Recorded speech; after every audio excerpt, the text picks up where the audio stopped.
John Downing from Hollywood Store. Happy to be here again to take it to the next step with Brunello.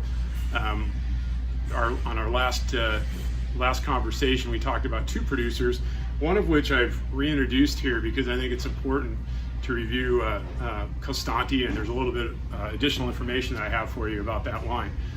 But first off, we have 6 different Brunellos from the terrific 2015 vintage that we talked about, and I wanted to give you a little bit more detail on them and kind of dive in.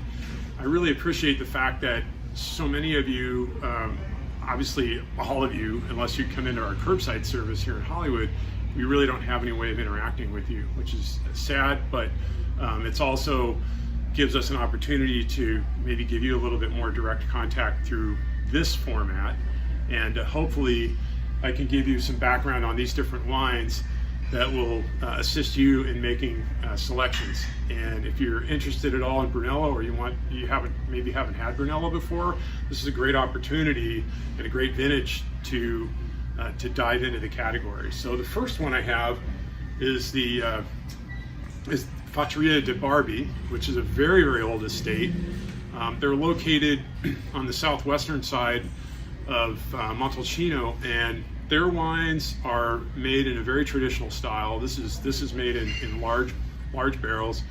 The fruit is very pure, fresh, vibrant, lots of plum, cherry fruit. It has great acidity, and yet it's very approachable. So this is one of those wines that, although you can drink now, it'll age very gracefully. The second one I wanted to talk briefly about is Castella Bonfi. Now the Mariani family that owns the Bonfis started their corporation in the early 1900s, and it wasn't until much later where they actually purchased a property in Montalcino and have been producing a lot of wine. They're one of the largest estates in the area, and their Brunello is terrific. This particular wine is very approachable. It's aged in a combination of different barrels, so different sizes. Some of them are small, some are large. But when you taste the wine, it's very, very approachable. It's medium bodied. It has a lot of juicy fruit. It's very upfront, and this is a great introduction. For me, it's a great introduction to Brunello, as well as just one that you can open up anytime and enjoy. So I highly recommend it. We have a good supply and a great price on it, and this is a great place to start.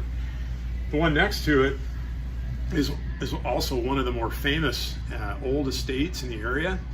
It's Lissini, and they are also in the far southeastern corner of Brunello, and their wines are aged in large Slavonian oak barrels.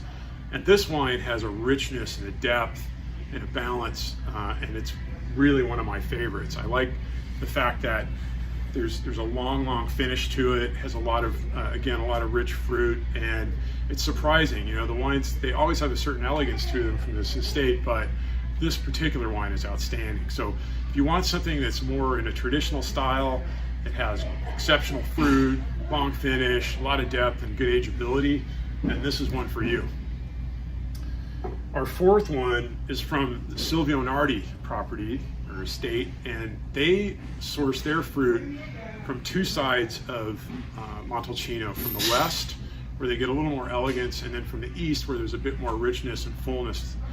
And this particular wine is, like Lissini, is aged in large Slavonian oak barrels, and it has a little bit more darker fruit to it. It has the balance between the elegance of the west and the richness and fullness of the east side. You put those two together, and it's maybe not as full and rich as the Lissini, but it has really bright acidity and has a little bit darker fruit profile. And again, it's medium bodied and very nicely done. So this is also one, I think, for people who are just getting into the category with a little bit of food. It's a terrific wine. Again, last time I mentioned Costante, I wanted to add a couple of notes. In the past, I was under the understanding that this property aged their Brunello in 100% large barrel, but Andrea uses medium-sized French oak, so it gives you he put some of it in medium-sized barrels and some of it in large barrel, but the outcome is exceptional. And this is really, really fine Brunello. And again, I hope those who are really serious about the category will want to pick some of this up. And then the last one that I wanted to mention is Uchilira. And he is in Castelnuovo dell'Abate, which is on the southeastern corner of Montalcino. And Andrea Cortinesi, the owner, to me is one of the more talented winemakers in the area. His property has a little bit of a more earthy character that it imparts to the wine. So when you have a chance to smell the wine, taste the wine, there is a little bit of a darker, earthier character to all of his Sangiovese wines. And this one is aged in a combination of smaller French oak and large barrel. And Andrea Cortinesi's wines have become among the best in Montalcino, along with some of the others that you see here.